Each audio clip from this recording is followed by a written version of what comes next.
All right, welcome YouTube. We start a little early to give many the chance to find the new link. But if you're tuned in, we are about to get started as planned at 4 o'clock Central European. Magda, maybe you can pin especially Vint, but also me, so that the two of us have a bit more screen next to the...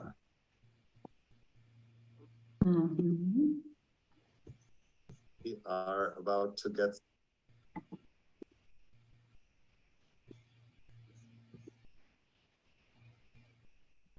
It should be pinned. Cool.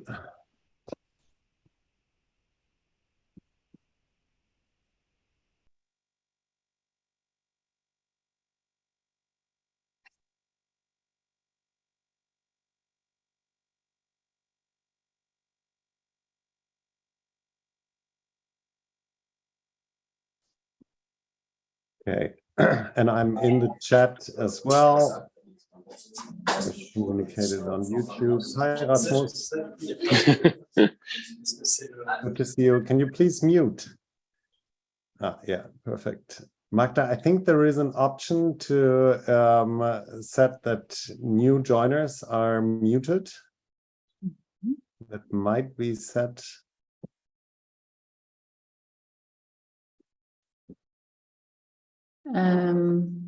No worries. We will be handling the muting and stuff.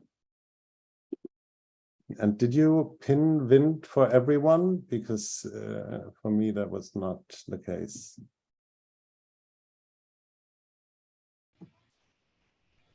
Let's see. Oh, there we go. Well, now I seem to be spotlit. Very nice. Vint is spotlighted.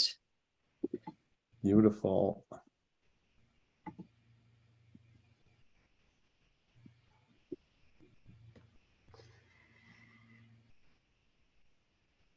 Okay, we got a minute left.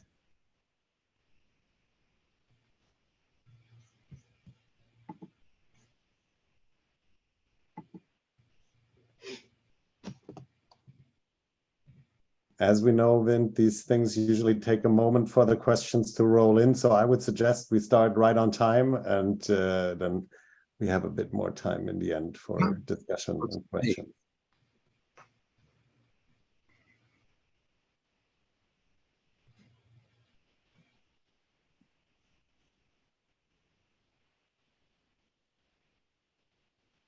There are already some questions on Slido, I think, but yeah. Maybe we should start with the conversation. Yeah, exactly. And I shared the Slido questions too.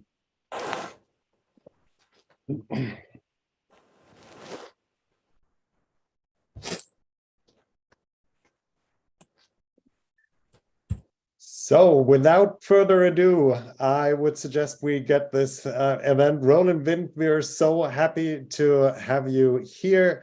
My name is Max Senges. I'm the CEO and headmaster of 42 Wolfsburg and 42 Berlin. And I had the pleasure of working with Vint in my former life more closely when we were both at Google, so until about 4 years ago. And we have continued to stay in touch and exchange thoughts. And I have continued to learn from Vint, who is, of course, one of the main humans on the planet that brought us this thing, the internet. I am quite sure we will touch upon the beginnings and some of the goals and missions that you had in mind when the whole thing got started, and to see how it evolved and where you see the biggest opportunities and challenges these days. Vint, it is my pleasure that I'm probably one of the first, that we are probably one of the first to welcome you into your new year in your life. Happy birthday. I know you had a great celebration of a round birthday, and the celebrations will continue throughout the year. Well, Max, es freut mich sehr, Sie wiederzusehen. always. And I'm happy. Oh, I'm hearing a lot of background noise. Are you getting the same thing? Yeah, I'm getting the same thing like that. It sounds like it might be feedback if someone has an open mic. Let's see. Well, it seemed maybe it went away, so maybe I somebody. think it's gone. Yeah. Okay, we're good. Anyway, it's a pleasure to join you today. I'm quite excited about the whole program plan at Wolfsburg 42 because I like the idea of people jumping in the deep end, so to speak, to learn how to program, how to work together, which I think your method forces this collaboration. Which I think is quite important because anything significant, including the internet, requires a great deal of collaboration. And as you know, you and I spent our happy years at Google collaborating or collaborating, as you put it, and is something which I always found extremely thought-provoking and also productive. So I think the 42 school practices are very similar to that. I agree. So we, of course, want to have a good conversation with the students, but we thought we'd kick it off with a couple of questions and thoughts that we want to share with the community. One aspect that you're, of course, very aware of is that 42 Wolfsburg in particular is in the city that is also the home to the Volkswagen headquarters, and hence we have thought about how to come up with a program, come up with a curriculum to train the next generation software engineers in that automotive and mobility space. And in fact, that is something that your insights have helped me think through some of the challenges and opportunities.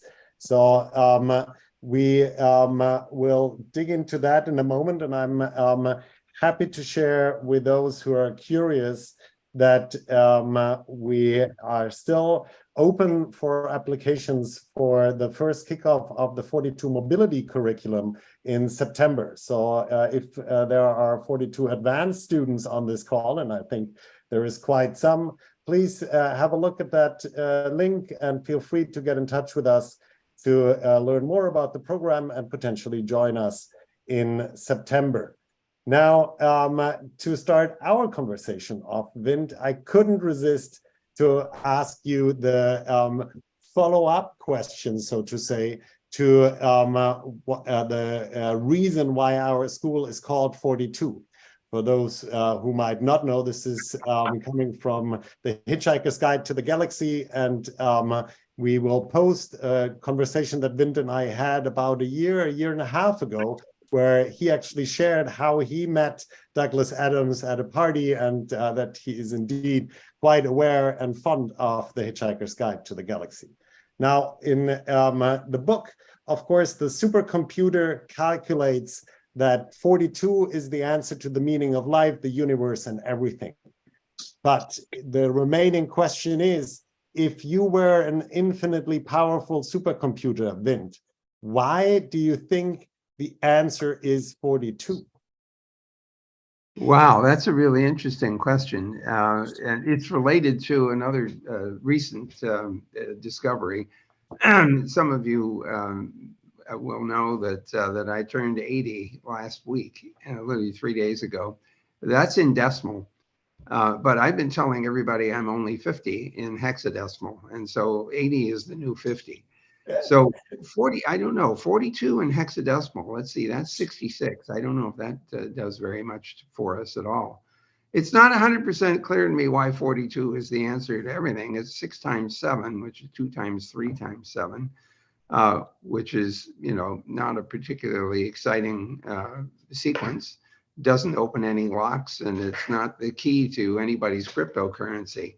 So the only thing I can imagine is that when the book was written, it's entirely possible that the author was 42 years old, and maybe he decided that was the correct number for everything. I really don't have a clear sense. Let's see, what is element number 42? Would anyone like to Google that? Yeah, let's see if there's some answers coming in the chat. I can share that I was 42 when I joined 42, so something is going on with that number. But one story I heard that seemed very nerdy and good to fit for Douglas Adams is that actually the ASCII code for 42 is a star, which of course, as all programmers and techies know, star is the symbol for select all or for a wildcard. So basically the answer to the meaning of life and everything is everything. And that, of course, brings us back, especially in 42 Wolfsburg and Berlin, to ask the question, why are we here at 42? It's a constant question that I think is really good to have in mind and ponder about, and never really find a fixed answer why you are doing what you're doing. But Max, we have one response in the chat that molybdenum is element number 42. No idea why. That might be an interesting addition to steel to make steel stronger. Yeah. But that's very far afield from doing programming. So perhaps we'll just have to let that dangle for now. Yes. So moving to the question about the future of mobility and whether we will even have such a thing called cars in the future. Maybe, Vint, we can start this conversation and hear about your views. How would you describe your ideal mobility ecosystem? Well, many people tout public transportation as preferable to single people in a vehicle using up the more gas than the shared vehicles do. However, the more I think about that, the more I think the cities would have to be reconstructed in order to make that work well. For example, I imagine going shopping to the grocery store. It's not 100% clear to me how easy it would be to go to and from the store with many bags of groceries on public transportation. And you will remember, of course, that the Segway was supposed to be, the world's new transportation method. But again, I remember thinking, what are the side saddles and, how much can you carry? And it wasn't very impressive. So I think we need to imagine for a moment the array of different things that people need to do to move themselves from one place to another, and ask, which kinds of transportation would do that best. Now, there is an interesting possibility. What if the people don't have to move at all? What would happen if we delivered things to people so they didn't have to move? Well, isn't it interesting that we get some efficiency from door-to-door delivery, as in Amazon and UPS and DHL and others, where we have large numbers of packages sharing a common vehicle. The vehicle shows up and delivers things on your doorstep. Setting aside the fact that people might steal things away from the doorstep, that's an interestingly efficient way of delivering things because the vehicle, because a large number of packages share the same vehicle. And the next step after that, of course, might be drone delivery. And as you might know, Google is quite interested in that possibility, as are other companies. And so, by the way, if you get into the drone delivery business in any significant capacity, one of the hardest things to think through is how to keep the drones from running into each other or falling on people or otherwise causing hazards, which suggests that if you had a large number of drones flying, you would need to have flight plans for the drones so that they all know, where they're supposed to go and they all avoid each other. Well, that gets into this question of, how do I manage the drones? How do the drones avoid collision? It sounds like somebody got the microphone turned off and on. So now we have people in the FAA here, Federal Aviation Administration, thinking their way through how to do drone flight plans for significant numbers of drones, flight avenues, or other controlled spaces. So again, for mid-air collision avoidance, you'll know that aircraft have sensor systems that are detecting other aircraft. And if they detect that there is a trajectory that would involve a collision, all kinds of alarms go off. So we could imagine a considerable role for communications, not only between drones, but also between drones and some kind of a control network. So now we get back to more conventional vehicles, and two things might happen. One of them, of course, is robot vehicles that drive on their own, and we're seeing a very high probability that that will either emerge from trucking, where we're going depot to depot with large quantities of material.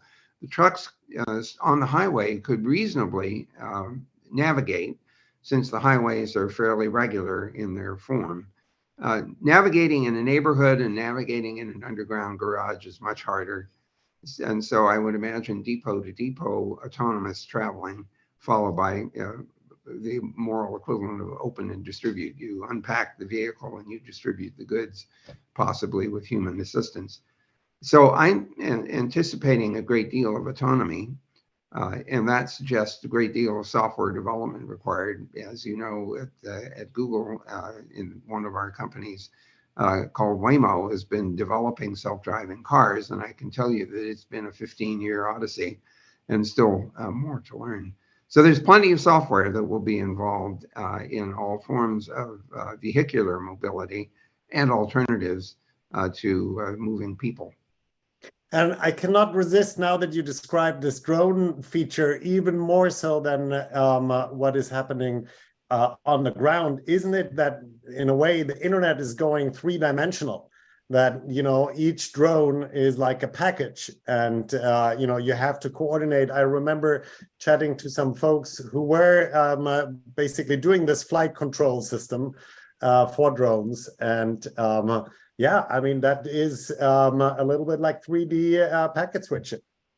Well, now this raises a really interesting problem. It turns out my younger son is a cinematographer, and he uses drones to do his work, but those drones are remotely controlled by an individual. And when there aren't too many drones around, having individuals flying around is fine. It's sort of like general aviation. You still need to file a flight plan because there are enough aircraft flying around that we need to make sure nobody runs into anyone. Or if it gets lost, you want to know where it was supposed to go. I think that if the drone delivery systems increase in their scale, we will have to have much more serious controls available, so people aren't just flying drones randomly around. There need to be no-fly zones, for example, where drones that are under individual control are not allowed to go. Ironically, GPS is helping us with that control. Most drones here in the US anyway have been outfitted with GPS receivers, and they've been given maps, and they've been told you can't fly in certain parts of the country. I happen to live not far from Washington, D.C., and there are lots of no-fly zones in this area. And in fact, we tried to do a little video with a drone in McLean, Virginia, which is about 12 miles from the White House. And the drone took off, and in about 15 seconds after it took off, it sank to the ground because it discovered it was in a no-fly zone. Oh, wow. So we ended up not being able to use the drone in the way intended. We actually faked it. We got a step ladder and we stuck the drone on the step ladder and pretended that it was flying while it was taking. So, Vint, let's move to the questions that we have been discussing lately. There is an op-ed that we jointly wrote with Marc-Oliver Pahl, a cybersecurity professor and a joint friend of ours. And of course, the title already gives away what we are arguing for. It's time to team up and develop open standards and open education for the emergent internetwork mobility ecosystem.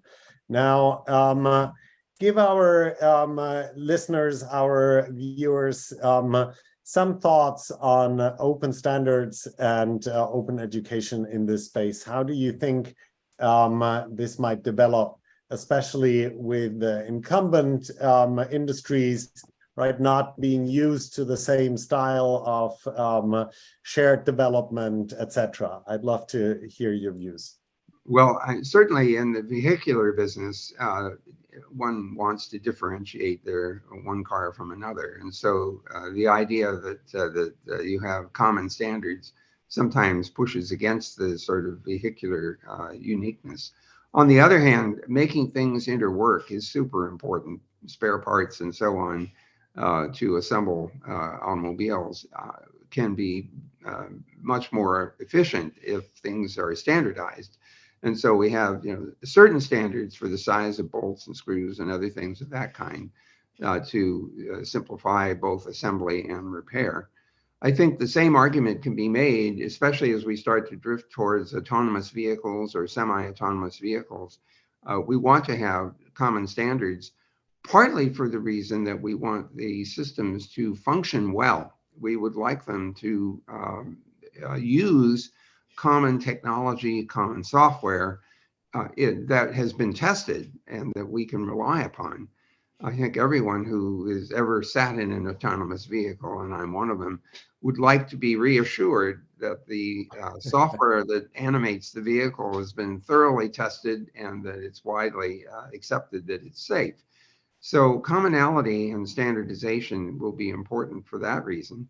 The other reason that's important, of course, is for communication purposes. If it is part of the autonomous vehicle feature set is that they communicate with each other, they obviously have to have common standards in order to successfully communicate. Imagine 4 vehicles coming to an intersection and they have to decide who goes first. Unlike the normal human reaction, which is I'm going to go first, despite when I arrive. The vehicles would be much more calm about calculating who should go first. And that, of course, increases safety. So commonality for communication is plainly going to be important as well. It's also going to be important for security. What one does not want, for example, with a programmable vehicle is that someone can take control of it and make it do things that weren't intended. So again, we want to have vehicles whose software is resistant to various and sundry kinds of attack. Once again, standards, if at least standard testing, if nothing else, maybe even standards for security software will be important. And here in the US, there's an organization called the National Institute for Standards and Technology, or NIST. And it offers a wide range of different standards, including security standards for cloud-based systems and for autonomous systems and the like. And it even has been looking into safety and security with artificial intelligence and machine learning systems, which have become increasingly visible and popular. Yeah, that's exactly the hope, right? To reduce accidents, increase safety, cybersecurity, and of course, in the end, also traffic flow, right? As you describe, if an ideal flow is made possible because not all the somewhat egoist drivers are trying to get there the fastest and then bump into each other and block. I always enjoyed a Dutch notion of cooperative driving rather than autonomous driving, because in most cases, there is infrastructure that can help to facilitate that. And all of those are topics that we look into in the 42 mobility and our mobility curriculum more general. I have a worked example of cooperative driving. I never would have anticipated that this would work, but I was in Addis Ababa in December last year at the Internet Governance Forum. For all practical purposes in the capital, there might be 1 or 2 stoplights, but that's it. This isn't a very big city. There were no traffic signals. People just sort of managed to figure out how to, anticipate that people were going to barge in. And so the traffic was not overly speedy. People were not speeding around, at least that I could see. And so there was time to react if someone was going to come in and make a left turn. There are no traffic signals. You just sort of stick your nose into the traffic stream and everybody adjusts to that. It's not unlike traffic in India. If you've ever been in any parts of the large cities in India, you'll find every form of mobility available on the same street, whether it's walking or bicycles or little 3-wheel vehicles or lorries or cows or horses and other kinds of things are all on the same street. And the collaboration there is often done with the horn. But in India, beeping your horn is not a sign of anger. It's a sign of, hi, I'm here, just notice that I'm here. Whereas in the US, frankly, the horn means somebody is not happy with you. The definition of a microsecond is the time between the light turning green and the guy behind you honking his horn. Yeah, which leads me to the last of two questions, and then we will open it up to the audience. So please, if you want to either use the chat in here, the chat on YouTube, or the Slido that I've just copied, both here as well as into the chat from the YouTube channel. You already alert to it, this autonomous driving, the automated driving is very different in many regards. And I remember we had a conversation and I found your view quite clear. And I don't know how strong you feel about it today, because it's a little ago.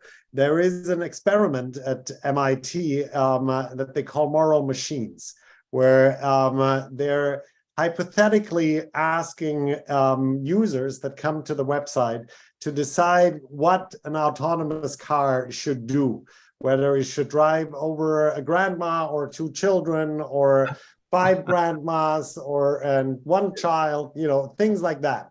And I would love to hear what you think about this type of research. If you think it is research, I'd love to hear your view. Well, this is a good example of what I will call a false dichotomy. And the reason that I think it is an inappropriate formulation of the question is that it's a taxi full of nuns or a school bus full of school children. Which one do you hit?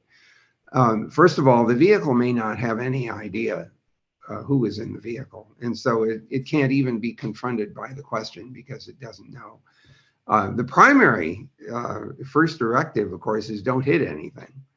And so, if the vehicle doesn't know what to do, certainly the Waymo vehicles, if they are confronted with a situation where they're not sure what to do or their confidence level is low, they try to get out of the traffic flow and pull off to the side of the road. So the don't hit anything is the prime directive.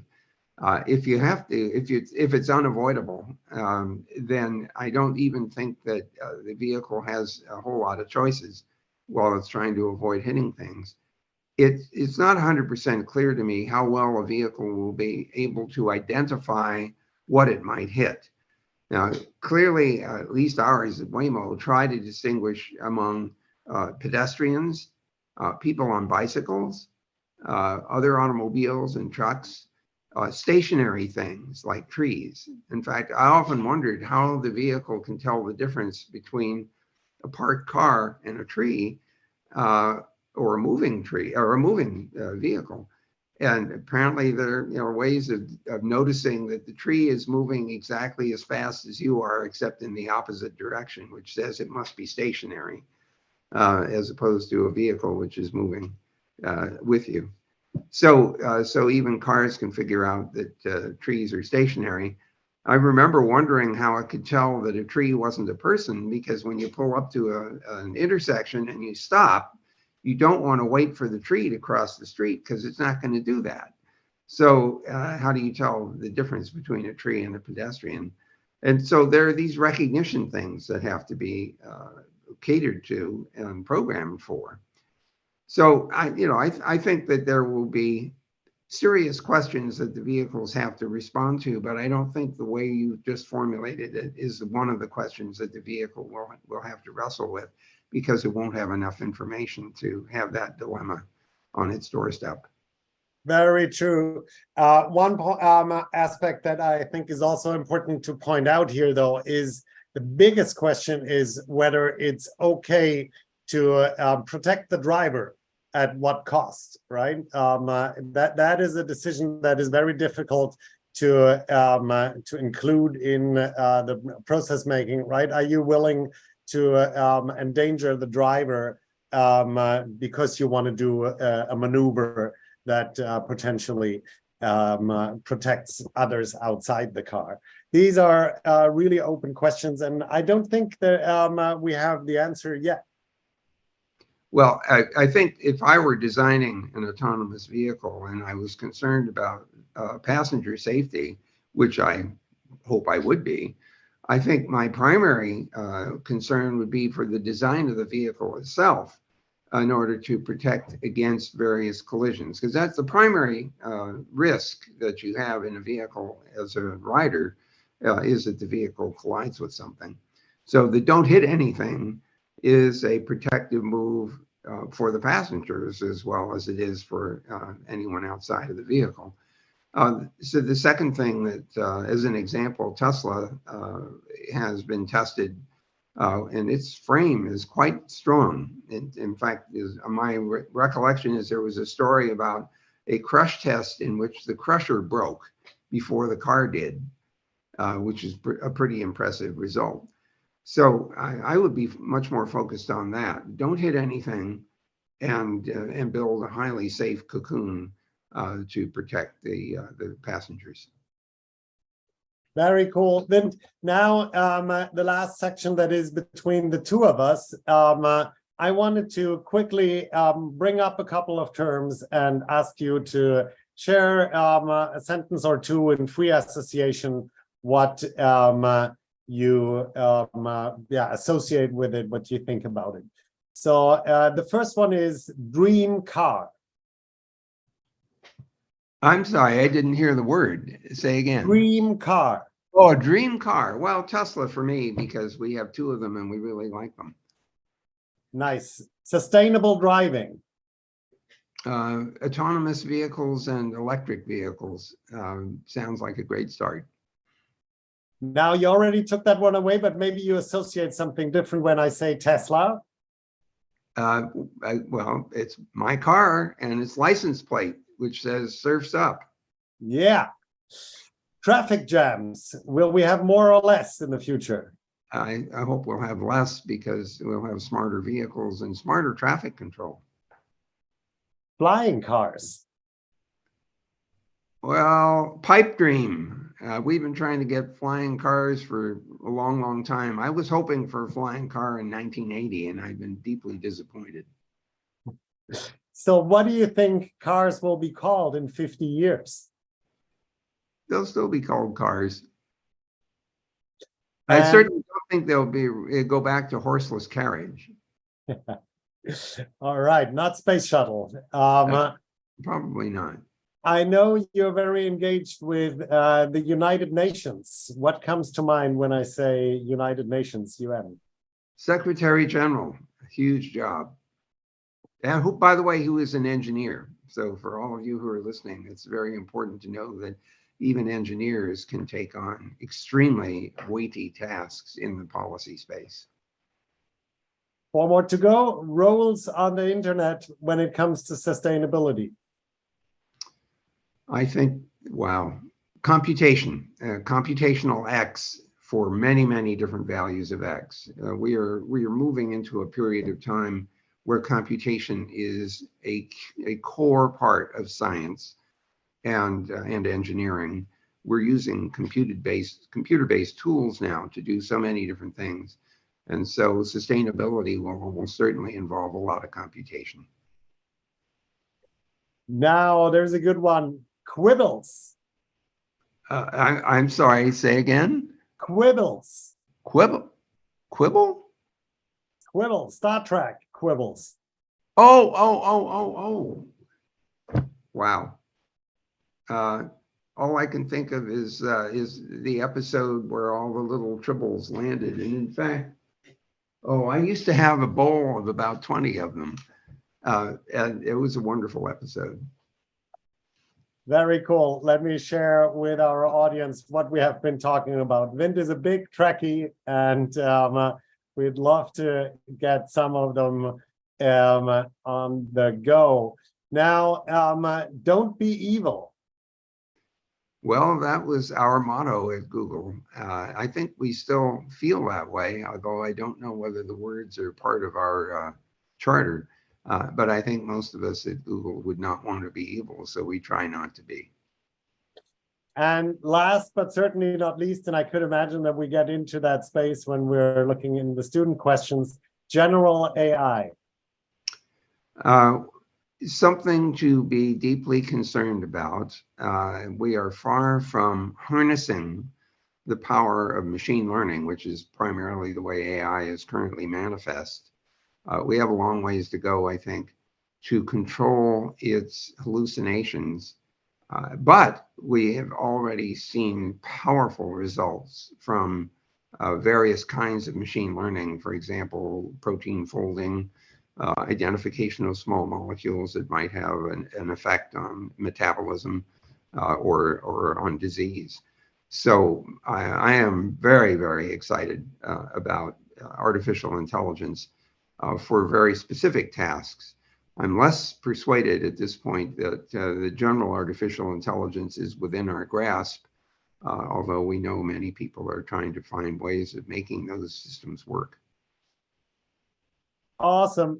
Then, as always, that was fun. And now we're getting to the part where we don't know what we're going to talk about. We're going to include the audience. I want to invite everybody who is on Zoom to raise their hand.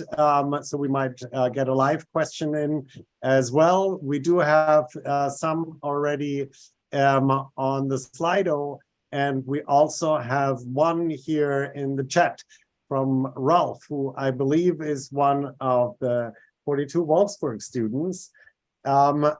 I will read that and then I'll close the door. Hell blows loose here with a storm. So I don't know if you're hearing that in the background. I'll at least close some windows to get better sound on my side. But I thought that was a really good question to start with. Following the recent hype for AI and what it will do to our world, which software engineering jobs or roles do you think will be the last to be replaced by AI and why? Well, I'm not going to pretend to be an absolute expert, but let me say that I think the most complex tasks involve design and of large-scale systems in which many, many different parts have to interact. I believe that the kinds of software development that we already see from using AI systems or machine learning systems is, although it's impressive, it's a very limited scope. And I have yet to see anything that would involve the design of anything as complex as the internet, for example. So I think we're a long ways away from sort of large-scale complex system design using machine learning tools or AI tools. But for very specific kinds of tasks, it's not crazy to imagine a well-specified problem, carefully specified problem could produce fairly good code.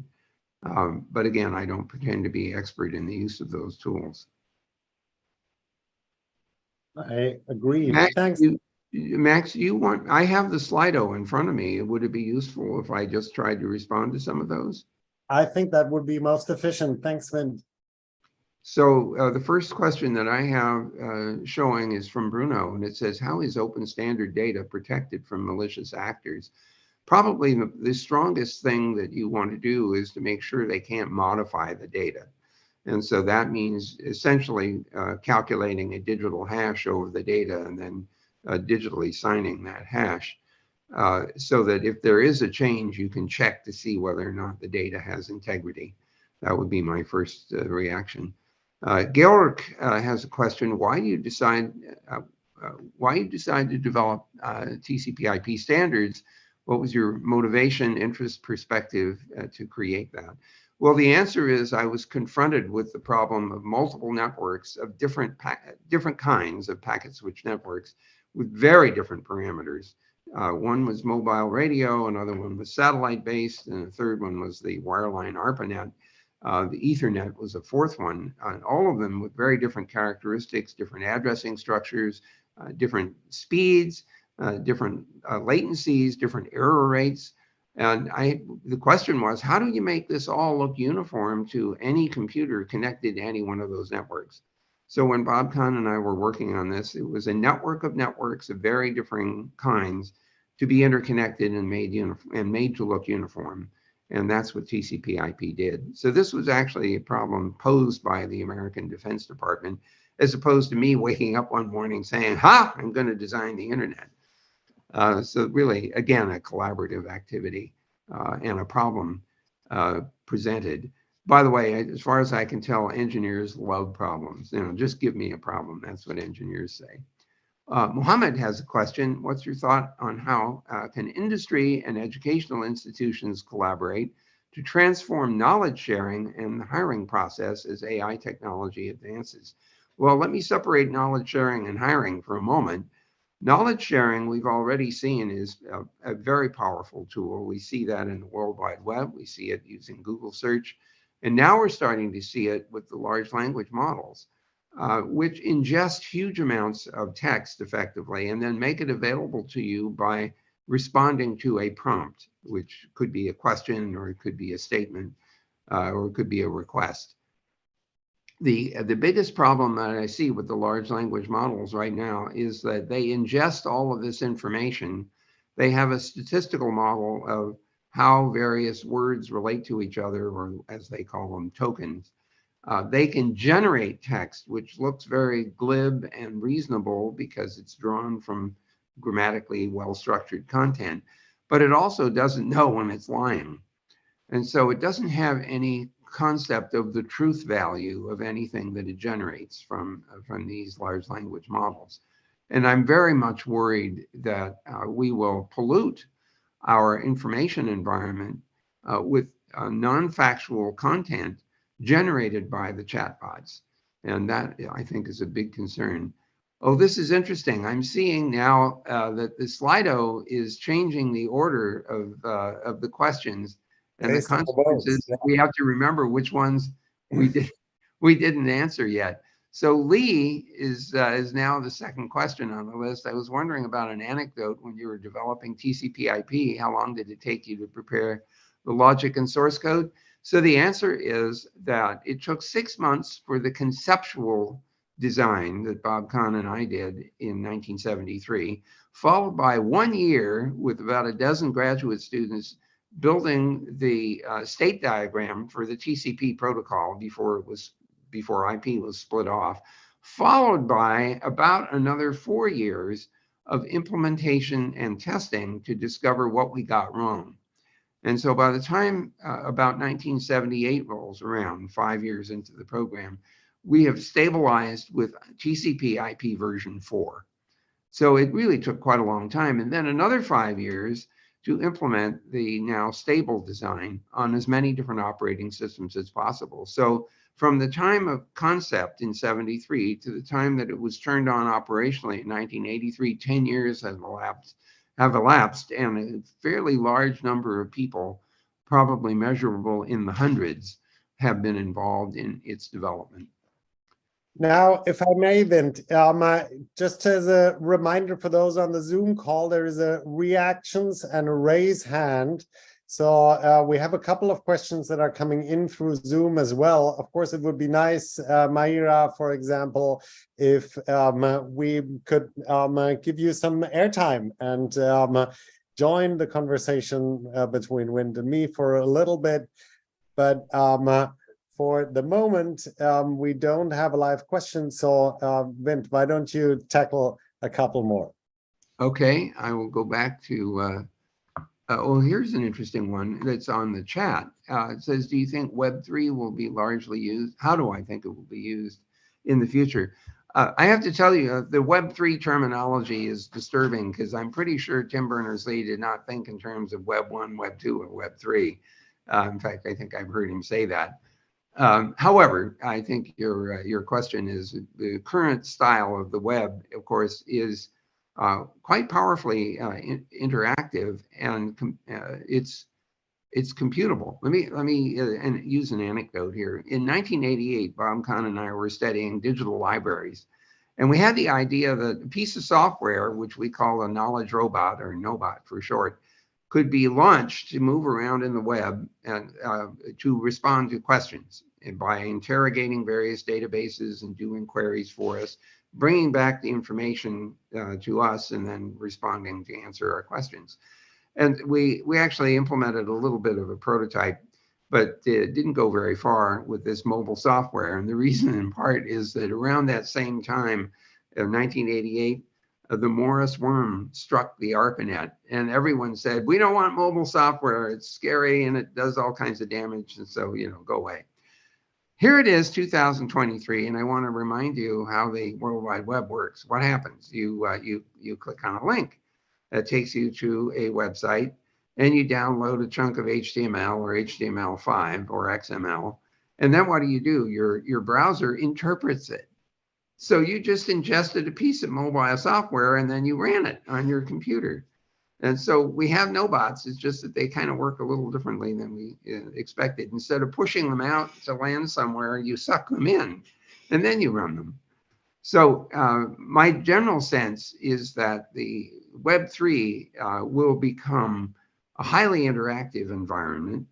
And I'm actually imagining at some point that that we will actually see the kinds of NOBOTs that Bob Kahn and I imagined, because if you look at the structure of a browser, it's sort of like a hotel for NOBOTs.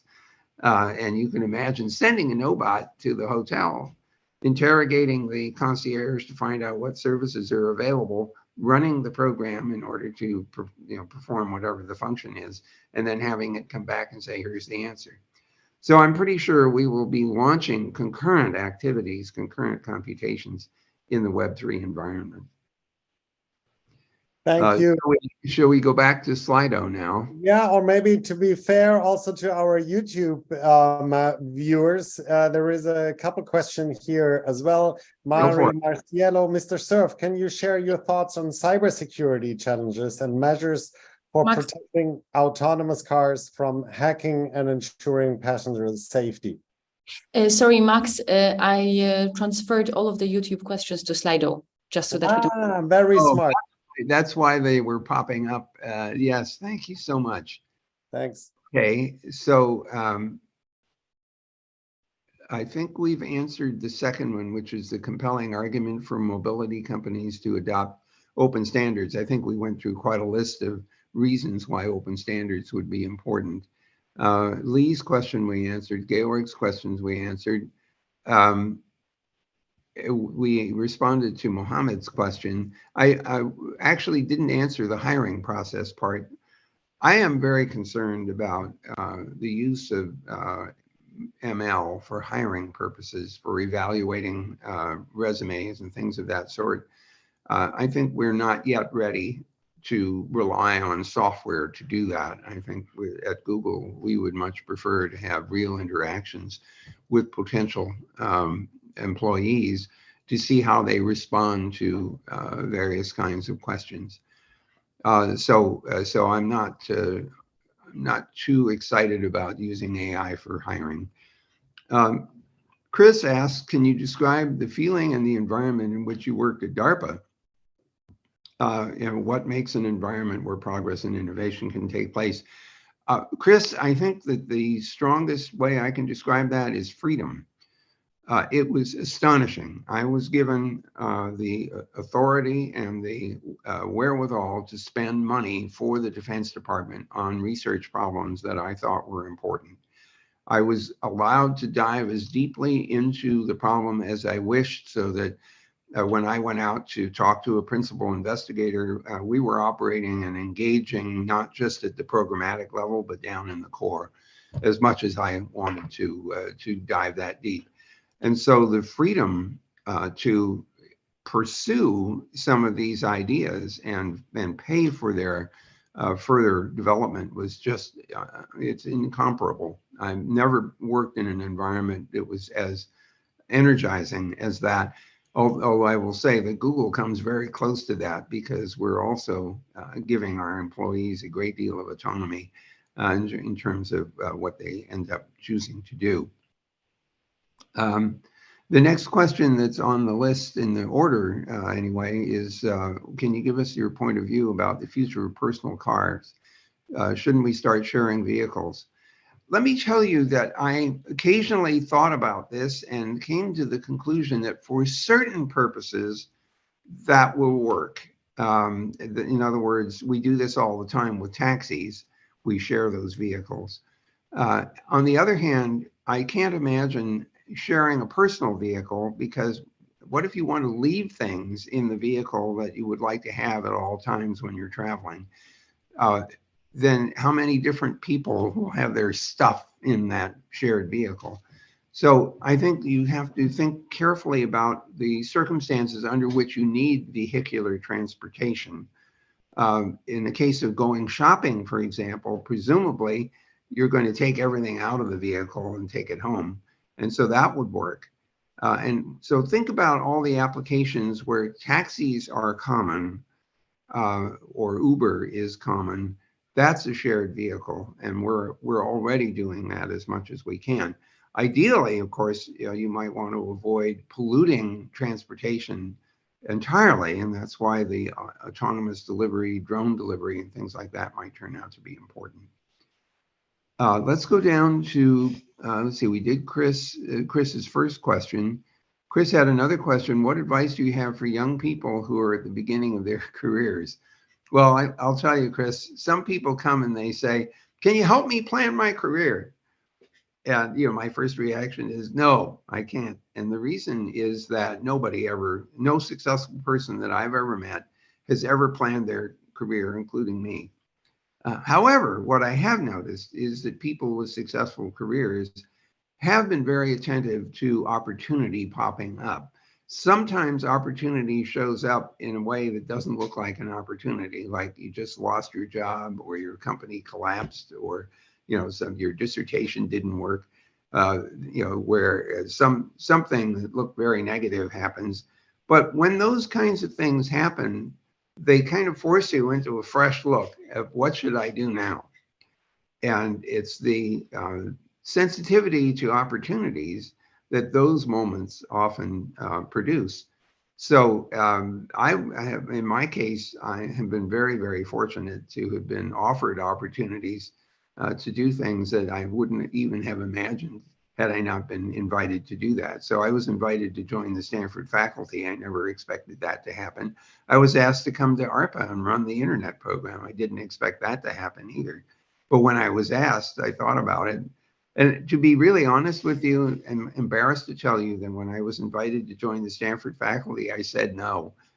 And because I had been there as an undergraduate, and I knew how smart the students were, and I didn't think I had anything to teach them.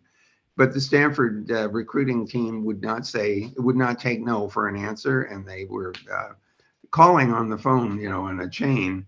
Finally, at the end of the day, I said, I give up, I'll come. And I'm so glad I did, because that's where the internet development began. So the same is true for a number of other jobs that I've held. So sometimes saying no is the wrong thing. Let's see. Let's look at the, would you have imagined the state of the internet as we have it now? Well, the honest answer is kind of no. But, we really did know that we were working with really powerful technology. We had the ARPANET experiment, first big packet switching experiment. We'd invented email, not me, but others, file transfer, remote access to time-shared machines. In those days, time sharing was relatively new. It was invented around 1961 or 2, and the ARPANET is 1969. So we could see that this was really powerful technology, but there were some turning points that were unexpected. The arrival of the World Wide Web was not something that I had imagined, and it was, of course, transforming, as was the smartphone in 2007 with the iPhone. So some of these things arrive, and they just create whole new worlds of opportunity, which I didn't imagine in the earliest stages of the internet. The thing I'm most proud of course, is that the design of the internet has allowed us to use those new ideas and to expand the system by a factor of about 10 million. I would say that there aren't too many designs that have that capability. Mary asks, can you... If I may throw in a question now that you've spoken about the developments that were breakthroughs in the past. Are you seeing some looming on the horizon? I know you're quite interested in interstellar networking, for example. Is that a fruitful development? Where do you see, or what incidents come to mind where you're like, gosh, I didn't imagine that could potentially lead to some real breakthroughs? Well, you brought up Star Trek earlier, and I am a big Star Trek fan. Star Wars, not so much. But I have been imagining a lot of space opportunities for many, many years. I've been a science fiction reader for the last 70 years or so.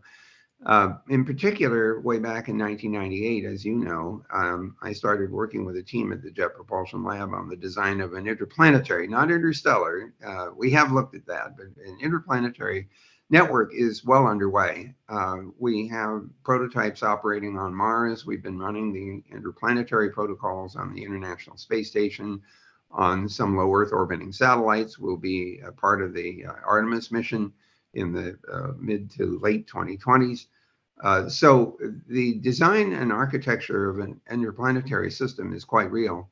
And it turns out to require protocols that are not the same as TCP/IP. So we had to start over again, thinking about a much more hostile environment for communications, to say nothing of astronomical distances and the latency that were involved. Speed of light is too slow, and I wish that there was a way to speed that up. If any of you have some ideas about speeding up the speed of light, please let me know, because it would make a much more interactive system. So we're serious about interplanetary communication, and I anticipate that over the course of the next 3 or 4 decades that we will see an interplanetary backbone emerge with a mixture of government and private sector initiatives. The interstellar stuff, we went to the Lincoln Laboratories as an offshoot of MIT and asked them to help us think our way through the possibility of a mission to Alpha Centauri, which is 4.3 light years away. And, can we get there in 100 years? Can we send any information back? And it turns out that we're about 53 dB away from being able to make all that happen in a reasonable amount of time. 76,000 years is how long it would take to get there with our current propulsion systems. And imagine trying to aim a laser from, you're in orbit, let's say around Alpha Centauri. You want to aim a laser back towards Earth, or at least towards the solar system, to report what you found. Well, the laser has to be aimed at a place where the Earth will be 4.5 years later, because it's going to take 4.5 years at the speed of light to get back into the vicinity of the solar system. So how do you calculate that? And so this is a non-trivial exercise. So I don't anticipate interstellar to happen in my lifetime for sure, but interplanetary, yep, it's on its way. Vint, I'm so happy that you're, keep looking out and expanding our views, not just yours, but ours, by inspiring us with that. We have one brave soul, Arafa, who would like to ask a live question. Arafa, where are you hailing from, and what's your question? Yes, I am currently accepted to Wolfsburg as well. I'm a student there. My question, first of all, we are glad of what you did. We are still learning from that. But my question is, if you could change or improve something about the internet today, what would it be? This is interesting. It's always question number 102. Question number 101 is, did you think it was going to get this big? Question number 102, what would you change? Well, obviously, I would have picked IP version 6 instead of IP version 4 if I had had the foresight to do that. We actually thought our way through this in 1977 or 78. We started asking ourselves, should we change the size of the system? But we're 5 years into an experiment, and the IPv4 32-bit address space was enough for roughly 4.3 billion terminations. And that's more than there were people on the planet at the time. And so the idea that we would need 3.4 times 10 to the 38th addresses just seemed outrageous. So we didn't do that. The other thing that I probably would have liked to do is to put in more cryptography to protect communications and to do strong authentication. The problem with that is that public key crypto hadn't been invented. The concept hadn't been invented until 1976. That's not counting GCHQ in the UK, which actually figured it out in 1974, but they didn't tell anybody because they wanted to use it as a tool for secret communication. So 76 didn't have any implementations.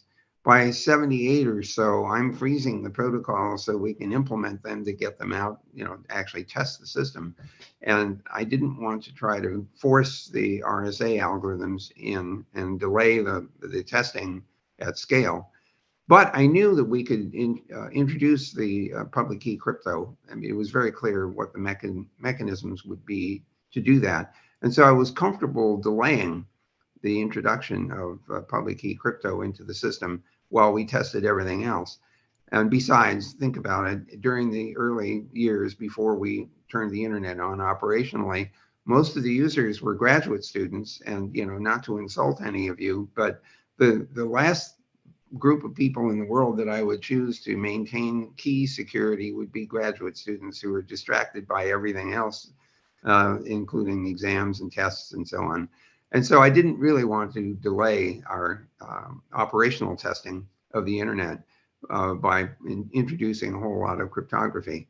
However, as you can tell, we have introduced a great deal of it now, HTTPS, for example, and strong authentication, two-factor authentication, digital signatures, and all those other things are part of this environment. We need more of that, actually.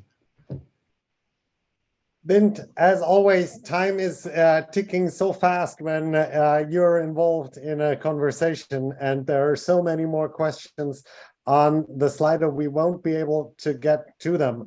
But I recently heard a talk from a shared friend of ours, Thomas Ramge, who has spoken about the question, how long do you want to live? And there is an option to become 100, which is a decent age for a human, 200, which is an old turtle, 400 apparently is the oldest whale that has been around, and of course there is infinity. Now, I'm not going to ask you what your answer is, but given that there is a long span that you're looking to be productive and be with us, what's your thing you want to reach in the next decade, or wherever? Where do you want to go?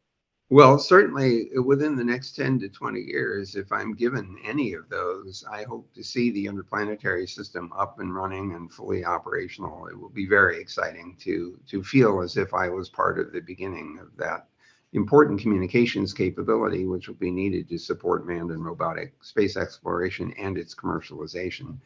And I hope to see my grandchildren grow up and maybe graduate from college.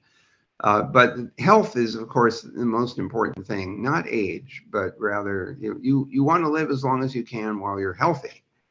And then if you're not healthy anymore and quality of life is diminished, then being alive isn't nearly as nice as it should be. And so I would like to live as long as I can as a healthy person. And then after that, it's okay if I go away. Awesome. Vint, I'm sure there's many, many people on this planet, on this call, who wish you exactly that. And I also think that, looking from outer space on this planet makes many of the problems that we have so much more easy to see that we have to solve. And frankly, also when it comes to aggression and wars and sustainability, right? To drive the determination to do that. Thank you so much for being such an inspiration to the 42 community, to myself and the universe. I think you're a great representative of the 42 whys to explore them.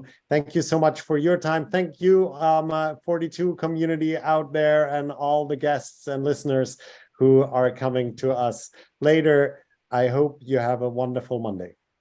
Well, thank you so much, Max. I really appreciated the opportunity to interact with the 42 students.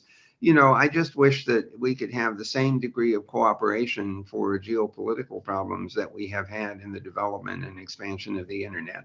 It has been an extraordinary collaboration on a global scale. We could use more of that for some of the other problems that confront us, including global warming. See you on the net. See you on the net. Bye for today. So much, Vint, Max. Bye-bye. Bye.